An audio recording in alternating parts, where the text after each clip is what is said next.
Welcome back, guys, to the Park Car Conversation. This is episode number 9. It's Jay here. Last week, I told you guys that I was going to have to take a break. Everything became very mentally draining and taxing on me, but I used my own advice and I turned that pain into power. So today's episode, I'm going to be talking about 3 action steps that we can use to build back our Black communities.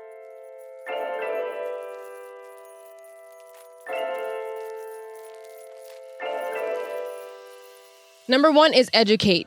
We need to educate ourselves so that we can educate our communities. And for the last year or so, I've been listening to podcasts, and the number 1 podcast I listen to on a regular basis is by Jay Jones, and it's the Black Entrepreneur Blueprint. I'm going to make sure I post this in the video so that you guys can follow. He's pro everything Black and building the Black communities, and especially for Black entrepreneurs. So this is definitely a podcast that you want to check out. And a lot of what I'm going to talk about today is attributed to his last episode that I just listened to, No Power, No Justice, No Peace. So make sure you check it out. The second point is breaking systemic cycles. Power recognizes power, and power also recognizes weakness. Which one are you going to choose during this time? We have the momentum going, and we're going to choose power. We got to keep this information going and flowing. And this is how we directly go back and help our Black communities. Jay Jones, my uncle now, has been, giving me gems, and I hope that I can share them with you, and we're going to keep it going. And number 3 is building our community. I'm going to let you know how personally I am planning on moving forward to help build our Black communities and just build back the youth in general. So it's time to take action. And when you got to take action, you have to believe that a change is going to come. I personally believe that a change is coming and it's already here. And so if you believe change is going to come, then you have to actually take action. What happened after slavery? They hated to see the fact that they could no longer legally own Black people. So they have found concealed ways of oppressing and owning Black folk. And clearly what we've been seeing in the media is they have been blatantly doing it in front of our faces. So what are we going to do to combat that? Who wouldn't be wealthy if you had 400 years of free labor? Big whoop, you're wealthy. You literally built your whole infrastructure, your whole entire existence on the back of Black people. And today I'm going to specifically focus on North America, that being United States and Canada. People don't want to face the fact of racism, and that racism is a fear that people will come and take your control and your power. So everything that you're scared about, and when you hear people saying, oh, they're worried about the rioting and the looting, we learned that from you. When Jay Jones was speaking about this, every second when he said that, he's just like, we learned that from you. I was like, facts.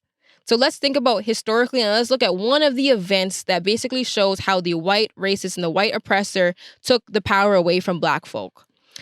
Tulsa, the Black Wall Street. In 1921 in Oklahoma, they burnt Tulsa down to the ground. They couldn't stand the fact that there were wealthy, well-to-do, and well-put-together Black folk. So they literally burnt their town down in 17 hours. So let's talk about it. Dickie Rowling, a 19-year-old Black male who dropped out of high school so that he could shine shoes in the white part of Tulsa for extra money. At that time, $1, $5 tip was a significant amount of money. It was a good move for him. And this is also during the time where they had Jim Crow laws in place. And what those laws basically did was divide the Black community from being able to enjoy the privileges and the conveniences that white people did. That means you couldn't use their washrooms, you couldn't drink from their water fountains, you couldn't walk on their side of the roads, you couldn't use their stores, etc., etc. So Dickie Rowling had to use the washroom one day at work, and the closest one was in a building on the 2nd floor. The elevator operator, and in today's society, if you're on social media, you're following, we're going to call them Karens. You know about the Karens, but her name in 1921 was Sarah Page. Sarah Page did what they do best. She screamed rape on Dickie Rowling. They took him down to the courthouse. And remember, we're thinking about Tulsa and the Black community, the Black Wall Street. They didn't call it the Black Wall Street for nothing. At that time, they said that they equated to about $5 million, which in today would equate to billions of dollars. So this was an extremely wealthy Black community, Black-owned businesses. They had Black power. They went down to check on the neighborhood of the south side of Tulsa where they were keeping Dickie Rowling just to see how things were, and tensions were high. Black people had ammunition. They came prepared. White people came prepared. And the second day in, tensions were so high that the white people went to Tulsa and the Black-owned Wall Street and burned that town down in 17 hours, rioted. So when we say we learned that from you, historically, you have taken the land from natives. You have built your country on the back of black slaves. We learned this behavior from you. So don't talk about the rioting and the looting. When they burnt down Tulsa, 300 black people were killed. 6,000 of them were placed in internment centers. And those are basically prisons that people went when they weren't fined for anything. There was no just cause or justification why they were being arrested and detained. And white folk, not a single one was ever tried. Sarah Page was never tried. They burnt this down. So after this happened, they realized that, the Black Wall Street in Tulsa, they had so much power that it was hurting their economy, that they were no longer running. So the white folk actually pleaded to let the black folk out. So they started letting them out of jail, and then they made fire regulations so that to build back their town, they had to, adhere by certain requirements. And as you can imagine, this is hard for people where you just burnt their houses down. They are now sleeping in tents, and you want them to build back their community with what resources? And even their insurance, the white insurance companies that they had their insurance with said that basically they're not going to help and give them insurance because it was the black people's fault that this riot happened in the first place. So do you understand why it's important to educate ourselves in the history? And there's so much more history that we need to learn. And maybe through the anger of what has systemically happened, you'll understand why it's important that we need to put our money back into the black community. So point number 2, we need to break our systemic cycles. Jay Jones highlighted something, and when he said this, I was like, damn.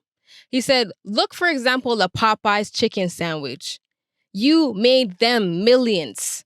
We used social media and literally highlighted this goddamn chicken sandwich to a point where Popeyes was off the chain. Do you understand the power in numbers? That if we did that to black-owned businesses, we would be building millionaires by the day? We need to keep that same energy. And the thing is that we don't have to reinvent the wheel. And when I say that, we don't have to reinvent something that's new. We already have the blueprint. We have been wealthy before. We have had power before. We just need to ensure that we're doing that in our own communities. So if you're watching this podcast, I am located in Toronto, Canada. We have Black Dollars TO, which is a new page that is being formed, and we're pushing everything black owned.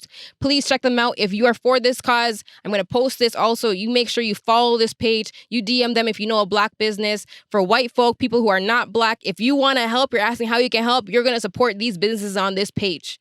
Because rightfully so, everything systemically has been put against them so that they could not rise. So what we're going to do is put our dollars back into black-owned businesses. For example, myself, what I'm going to consciously do is that I'm going to find black-owned hair stores in our community. All the black hair stores in Toronto are owned by Koreans. Why is that? They found the need that black women, black men, we need hair products. We need, the hair. We need products, et cetera, et cetera. Why aren't we buying from someone who's black? Of course, they have buying power because for 400 years, they stripped our communities and they have, 200,000 here, 200,000 there, boom, boom, boom, boom. They put their money together and they get their things at a cheaper rate. So what is that going to mean? That's going to mean that for our black community, it might not be as convenient because may not be as many. It might be a little bit further and they might be a little bit more expensive. But when you go to support your friends, this is just a side note. When your friend has a business, you're not looking to get free stuff from your friend. That's not how you support your friends. This is not how we're going to support our black community. We have to put our hard-earned dollars back into our black community. So again, Black Dollars TO, and we need more initiatives like this in every single city across the globe. Jay Jones said something in the episode, No Justice, No Peace, and it was a mic drop moment. He said, "You are so accustomed to privilege that equality seems like oppression." Wow. Guys, wow. When he said that, it's just like, listen to that. There's people who you think that are your friends or your family or in your communities that you're cool with that literally still don't see why this is such a big deal and why we're not talking about their problems. You are so accustomed to your privilege that the basic human right of black people having their lives feels like oppression. It feels like a burden to you.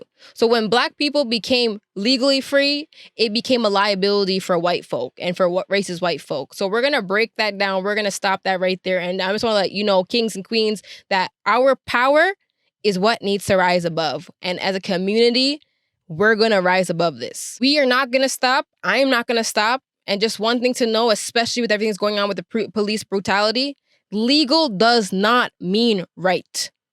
It's never been for 400 years. It's never been. So again, we're going to do what's right for our community. Step number 3, we need to build our communities. If you believe that there's change and we need change, then you're going to personally create change. So I want to introduce to you guys how I personally plan on attacking change. And I want to introduce to you my brand, CC Inspire. I got that on my neck.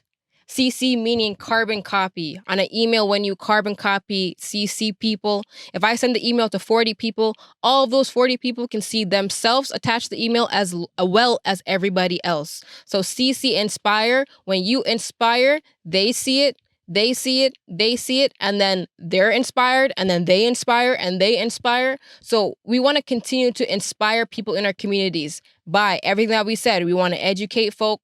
We want to educate the youth, especially my personal own desire is to work directly with the youth, being that I've been in the school board, being that I built relationships with students all over, especially even in Toronto. Keep it going. Financial literacy, understanding history so that they can feel the pain enough to turn it back around and, not hate our brothers and sisters.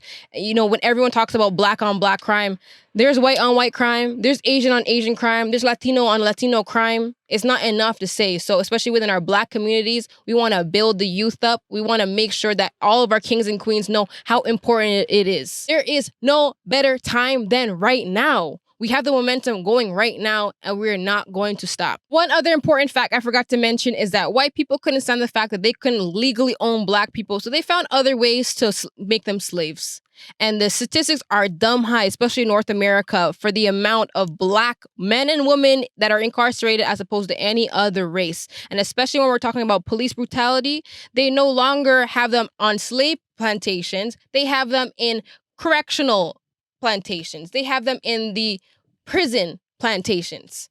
And so we're going to make sure that the pressure is on. We know that we matter. They've tried to make us feel like we didn't matter.